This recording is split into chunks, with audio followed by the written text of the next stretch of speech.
Pero hindi, alam mo yun, pinag-uusapan niya talaga yung bawal. Yung bawal talaga na yan, di natin alam bakit minsan, out of curiosity, kagaya nga sinabi mo kanina, di ba? Si Adan, alam mo naman pinagbawal ng Panginoon, di ba? Pinagbawal talaga siya.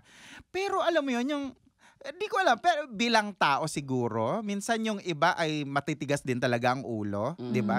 Parang ang tao talaga matigas ang ulo, 'di ba? Ano yan, likas? Oo, likas. Kasi kung malambot ang ulo natin, yung brain natin hindi yan makano. Hindi literal na matigas literal. naman yung sinasabi mo. Matigas sabagay. ulo, ibig sabihin pasaway, Pasaway, ayaw ganyan. ng rules, ganyan. Oo, pero masarap gawin yung mga bawal, no? Kasi exciting. Bakit nga po ba masarap? Bakit masarap ang bawal? Bukod sa nakaka-curious, kasi nga, di mo pa alam yun dahil nga pinagbabawal, ikaw ang first time na gagawa, no? Pero minsan naman may mga paulit-ulit na bawal, pero paulit-ulit mong ginagawa. Kagaya ng, example. Yan. Ayan, yung mga tumawid, 'di ba? Yung talaga may kapagpatentero ka pa sa sasakyan, yung bawal magtapon ng mga basura. Ayan. Yung alam mo nang bawal, 'di ba? Yung nakalagay, bawal magtapon ng basura.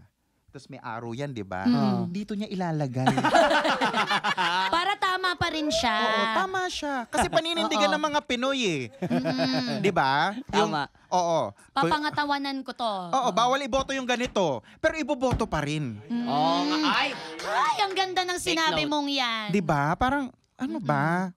Bawal na nga may mga ganito na nga iboboto mo pa rin kasi nga matigas ang ulo. Totoo yan. Oo. Hanggat hindi pinupukpok, hindi matututo. Oo, hindi naman pero hindi lahat ha, hindi ko sinasabing lahat ng Pilipino.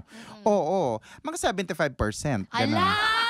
Charot lang. Okay, so pag meron kayong political consultation, isama nyo si Pua kasi maganda yung ganun. insight niya sa inyong 75%. Pero eto yung sa mga bawal, ano dito yung mga pwede nyong palusutin? Yung parang okay lang, hindi naman masyadong nakaka-damage, parang pagtatawanan mo na lang at saka lahat naman yung ginagawa kahit sinasabing bawal. May example ako isa. Go. Sige. Yung airport, di ba 7 kg lang ang hand carry? Ang mga tita talaga, 4 yung dala-dala, no? Merong biscuit, meron yung shoulder bag na parang sasabog na kasi lahat nilagay na doon. Tapos talagang yung luggage pang 7 kg, 25 lata yung laman. Totoo. Binakyum na lang para ano. Tapos galit pa sila sa counter, ma'am, 7 kg. May isa lang uuwi sa amin. May ganun pa. So yun, kaya kong palusutin. Kasi ang nalamalabas na yung pagiging creative ng Pilipino para makalusot. Totoo naman yan. O mga bulsa punong-puno ng panty, ganun para hindi na masama sa Chair, bilang. Una, pumasok ng airport, nakaganyan pa, di ba? Tapos, mamaya, yung lakad niya nakaganito na, ang daming jacket. Oo. Nakaganito na maglakad, Dahil overweight na. Overweight na. Yun, mapapalusot ko yun. Parang, sige, kaya kong deadmahin kahit bawal. Kayo, may mga ganun ba kayo? Perfect kasi ako Madam Chair. Wow! Wala kang ginagawang bawal? Merong isa, yung sinare ko nga, Ano? kasi ihing-ihi na talaga ako, Madam Chair. Oo. Tapos, Ngayon, nanonood ako. Diyos ko, hindi ko makakalimutan. Avatar pa yung pinapanood ko. Sabi ko, mahing-ihi na talaga ako, ma. Mamaya ka na, parin mo na tong part na to. Isipin mo si mama pa yung ayaw magpano sa akin, ha? Relate na relate. Avatar, ma. Avatar. sabay kinapa mo, may buntot ka, mama. Ganun, tapos nag-connect kayo. Charas. Ma, sige na. Hoy, buboy, huwag kang ihi dito, ha? Dito na. Di talaga ako. Hindi mo na kaya. Hindi ko na kaya. Pupunta na sana ako CR. Nakita ko merong ipis na May 3 apis. 3 ipis na naglalakad dyan sa may harapan ng upuan. Sabi ko, ay, dirty Pwede na rin ako dito. Hindi na rin ako doon. Kadiri ka, Boboy. Huwag mong gawin Pero yun. sige, isang beses lang naman yun. Sorry po. Mag-sorry ka dun sa mall, baka napanood nila. Ha? Paano nila papanoorin yun? Sumbong ka namin. Huwag naman po. Sorry, hindi na po mauulit. Promise. Pero, yung pero pinuntahan mga yung bawal. pinuntahan mo na yon, yung sinihan na may 3 ipis, yun din yung nakita ko.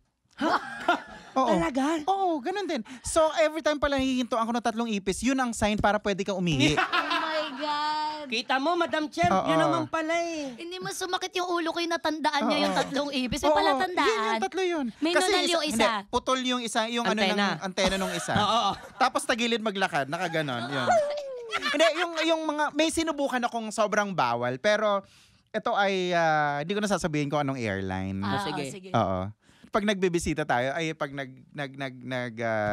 nag-show tayo abroad, siyempre sagot ng lahat, tapos sagot ng producer, tapos hindi mawawala, business class talaga. Yes, diba? dapat. So sa business class kasi makapalang kumot nun. Oh. May unan ka, makapalang kumot, hihiga, may mga pagkain, everything. Meron kasi ako dati, yung cravings ko, yung malakas ako mag-yossi. Malakas ako mag-yossi dati. So ngayon nauso yung mga vape. Ayan. So pagkatapos kumain, syempre, maghahanap ka ng ano. Fabulous so pa naman ang pagkain fabulous sa ang business pagkain. class. So ang dami. So alam mo bang ginawa ko one time? Yung, di tapos na ako kumain. So ligpit na pinatay ko ni ilaw. Tapos magdidim na. Oo. Magdidim. Niready ko yung perfume. Tapos kinuha ko yung vape ko. Tapos nagtalokbong akong ganun. Tapos, siguro mga 3 lang.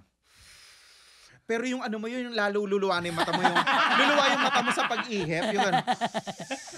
Yung nakakasira ng kidney, yung level. Tapos pabango na ako sa loob. Pak. Tapos binuksan ko na siyang ganyan. Wala naman. Pero alam mo yun yung bawal na Hindi mo na kaya. Kumalat. hindi, vape ka naman, vaporize naman siya eh. So, hindi siya umaangat, hindi siya umaano. So, Pag ganun ba, bawal pa rin kaya yun? bawal naman talaga. Sorry po. Electronic, vape, lalo na totoong sigarilyo.